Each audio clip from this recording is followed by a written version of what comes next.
बुद्ध और राजकुमार। मगध राज का राजकुमार श्रोण बेहद उदंड था।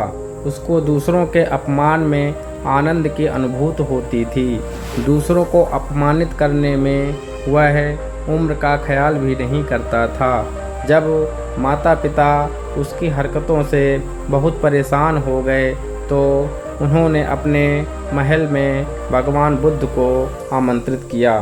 बुद्ध जब महल में आए तो उन्होंने राजकुमार के विषय में सभी बातें सुनी। उन्होंने राजा से राजकुमार को प्रवचन में लाने को कहा। श्रोण अपने पिता के साथ आया और प्रवचन की समाप्ति पर वह बुद्ध के चरणों में लौट गया। बुद्ध के वचनों से प्रभावित होकर वह बौद्ध धर्म में दीक्षित हो गया। उसका जीवन पूर्णतः बदल गया।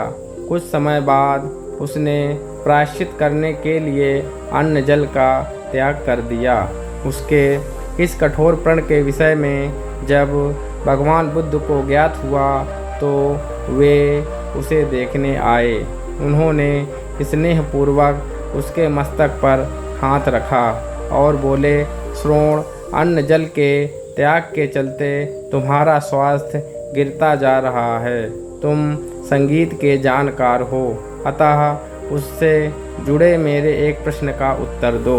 क्या वीणा के तार ढीले करने पर उससे स्वर लहरी फूटती है? श्रोण ने जवाब दिया, नहीं भगवान। बुद्ध ने पुनः प्रश्न किया, तब तारों को खूब कसना पड़ता होगा। श्रोण बोला, नहीं, अधिक कसने से तार टूट सकते हैं। तब तथागत बोले, वीणा से मधुर संगीत निकालने के लिए उसके तारों को ना तो अधिक ढीला रखना चाहिए और ना ही अधिक कसना चाहिए। इसी प्रकार हमारा जीवन भी एक वीणा की तरह ही है, जिसे भली भांति चलाने के लिए सभी वस्तुओं का पूर्ण त्याग उचित नहीं है। श्रोण ने कठोर प्रतिज्ञा से मुक्ति ले ली और सहज जीवन जीने लगा।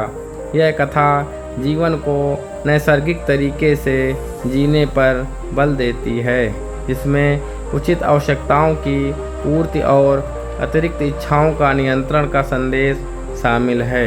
यदि जीवन को आवश्यकता पूर्ति और संयम के संयोग से संचालित किया जाए तो परम शांति प्रदायक होता है।